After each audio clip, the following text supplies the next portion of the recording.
આની માથે કોક બેહે ને એટલે હું થાય એ હું તમને બતાવું. અહીંથી જ આ બ્લોક જે પડ્યા ને એ બ્લોક. કેમ છો બધા મિત્રો? મજામાં જઈશો ભાઈ. Welcome to my blog. ને એવું બહુ આપને ફાવે નહીં, કેમ કે પછી આમ કરવામાં કાં તો ડોકું મવડાઈ જાય ને કાં તો હાથ મઈડાઈ જાય ને એવું બધું થાય. હવે અમારે રજા પડી ગઈ છે અત્યારે. હવે અહીંયા આપણી ગાડી ઢાંકી છે. હવે આ ગાડી લઈ અને આ લંચ ટાઈમ પડ્યો છે અત્યારે. તો હવે આપણે બપોરે કંઈ ખાતા નથી, કેમ કે લંચ ટાઈમમાં આપણે જમતા જ નથી. અને આ છે ને અહીં ગાડી ઢાંકીને રાખવી પડે, કેમ કે અહીં રોડ આવ્યો છે અને પ્લસમાં આની માથે કોક બેહે ને એટલે હું થાય એ હું તમને બતાવું હમણાં. જો આ આપણી ગાડી છે અને આમાં છે ને જો અહીં દેખાય તમને, અહીંયા ઢાંકી ના હોય ને એટલે પછી અમુક એવી નવરી પાયસમો હોય ને એ અહીંયા આવીને પછી આની માથે બેહે ને પછી પાડે ને એટલે કોબા કરતી છે ને. આવા કોબા કરતી હોય આવી નવરી આઈટમો અમુક હોય ને ત્યાં તો ત્યાં તમારી હોય, તમારી ગાડીઓ બગાડતા જાય છે. અહીં કોબો પાડતી તો અહીં ઇન્ડિકેટર બટકાવી નાખ્યું, ત્યાં તૂટી ગયેલું છે. હું પાછો એને બહુ વડવા જાય તો હાવ તૂટી જાય. તો હું હવે મંદિર બાજુ જાઉં. અહીંયા અમારી ખોડિયારમાંનું મંદિર છે, તમે આગળ કન્ટિન્યુ રહ્યો, હું તમને દર્શન કરાવવા હમણાં. જો આ મજૂરના છોકરા છે અહીંયા આટા મારે. મંદિરે જતો હતો ને ત્યાં રસ્તામાં દેખાણા.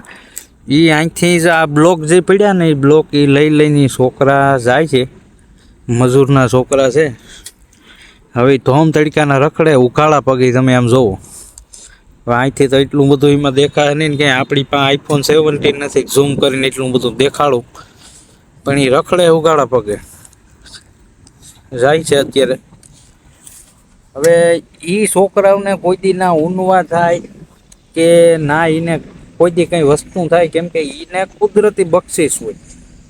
આપણા છોકરાઓને જે વસ્તુ થાય ને એ આ મજૂરના છોકરાઓને ના થાય, કેમ કે એને કુદરતી બક્ષિસ હોય. ગમે એમ આટા મારતા હોય તડકાના, એને કંઈ ના થાય. હું આ ડેઈલી સર્વિસ અહીંયા સામે જો આ ખોડિયારમાંનું મંદિર દેખાય ત્યાં જાઉં. હું હમણાં ત્યાં જઈને તમને બતાવું. છોકરા રોજ ત્યાં રમતા જ હોય. જો સામે તમને જો એટલે ઝૂંપડા દેખાય છે અહીંયા, એ ઝૂંપડા છે એમાં એ બધા અહીંયા મજૂર રહે, પણ એને કંઈ થાય નહીં, કેમ કે એને છે ને ભાઈ માતાજીની ઠાકરની કુદરતની એને દયા છે. ભલે એના મા બાપ આખો દી બિચારા મજૂરીએ ગયા હોય અને આપણે મજૂર વર્ગમાં જ આવીએ ને તો સામે ખોડું બાંધ્યું. ખોડું બિચારું તડકે પડ્યું લંકાઈ ગયું. એવું બધું છે અહીંયા.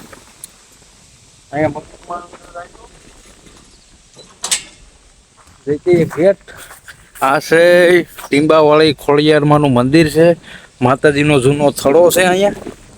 આપણે રોજ બપોરે અહીંયા બેસવાનું હોય, કેમ કે જમવાનું હોય નહીં, પેટ નીકળી ગયું થોડુંક, એટલે હું થોડુંક ઓછું ખાઈ તો વાંધો ના આવે. પછી એસિડિટીની નાન તેને એવી થોડીક તકલીફ હોય ને બાપા, એટલે થોડુંક ઓછું ખાઈ તો વાંધો જીવાય એટલું ખવાય.